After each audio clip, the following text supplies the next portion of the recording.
What's up, Flick Connection? This is Darren, here to help you get more out of movies, and today I want to give you 10 hidden gems you can currently find on Netflix.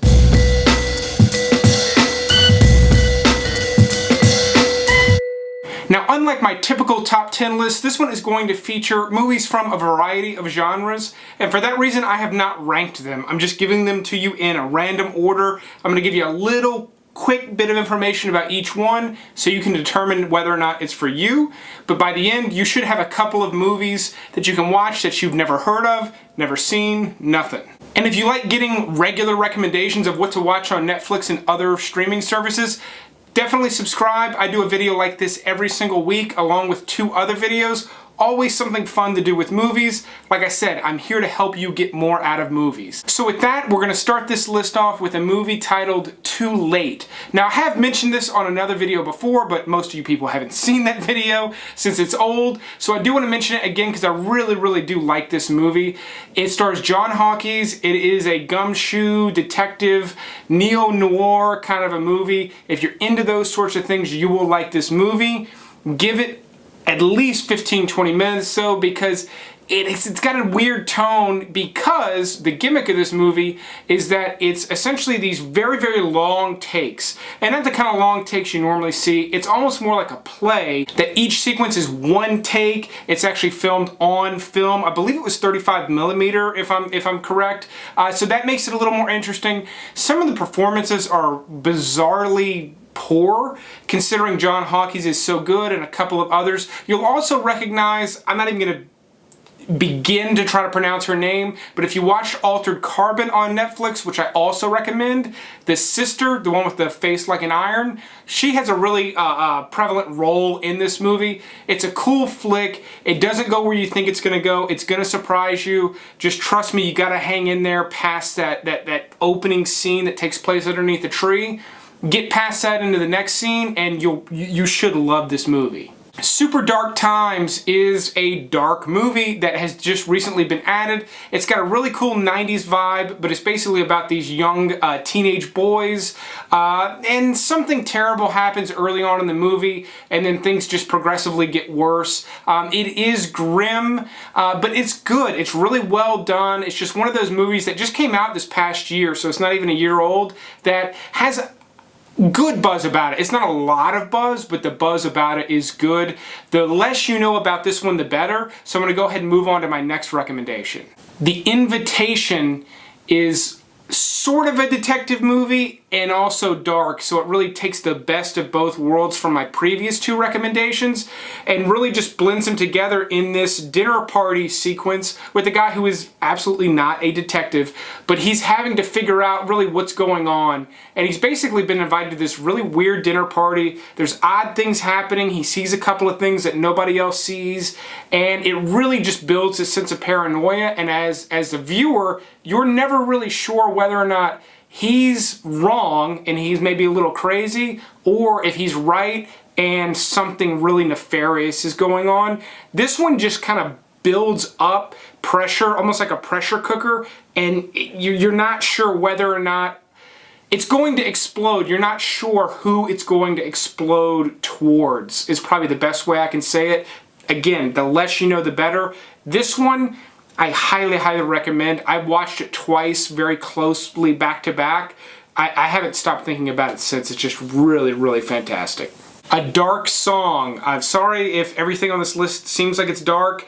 A lot of them are, but this one's really cool. It's essentially revolves around sort of a seance.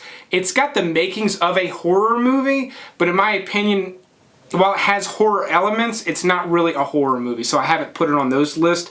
Horror fans should like it, as long as you do not expect a horror movie, but you're going to see things in this movie that are interesting and just different from what you've seen in other movies before, so for that reason, I really liked it, and that's why I'm recommending it here. Something a little more mainstream, some of you probably saw, but a lot of people missed, is Michael Shannon in The ICEMAN, which is the true story of a mob hitman. Michael Shannon is is great in this movie. As a movie, it's got some flaws, I think, that kept it from sort of rising maybe more towards the top during award seasons and stuff a couple of years ago, but it's still really cool. It's got a cool vibe, and it's all true.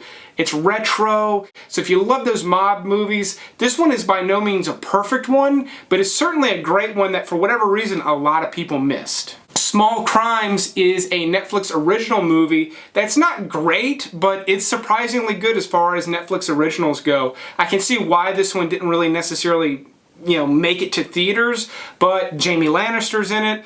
He's another name I'm not going to try to pronounce, but he's great in it. He's got a cool character. The movie's got kind of a cool vibe. It doesn't really go in a direction that I thought was great, but I did enjoy the ride. I kind of liked riding along with this character. He's just kind of a scruffy dog of a character. He's not really a great person, but you do kind of enjoy the 90 minutes you get to spend with him. So for that, I like this movie. It does deserve to kind of remain hidden because it isn't a masterpiece, but if you like the way I'm framing it, you'll probably dig this one. The WOLFPACK is a documentary that is really for young filmmakers or just people that are passionate about movies. This one is just so great. It's essentially about a family full of young boys that are raised as Hare Krishna in Manhattan, and they live in this tiny, dank little apartment, and they're essentially not allowed to leave. With few exceptions, they're basically just quarantined to this little apartment, and their view of the world is really framed around movies, and they watch great movies, big fans of The Dark Knight. They make their own movies. They make costumes out of whatever they can find around this real just sparse apartment. So just cardboard Batman costumes, and it's just really fantastic, and it shows just sort of the way that movies really foster imagination. And these kids really have a lot going on upstairs in terms of imagination, considering that their worldview is almost nil. It's just a view outside of this apartment. So it's sad, but it's interesting, and it's inspiring too. So this is one, if you're an aspiring filmmaker or you're even thinking about it, I think this is required viewing. Byzantium is a really great little horror movie. It's going to have faces you'll recognize in it. Gemma Arterton is in it. What's her name that just got nominated for an Academy Award is in it.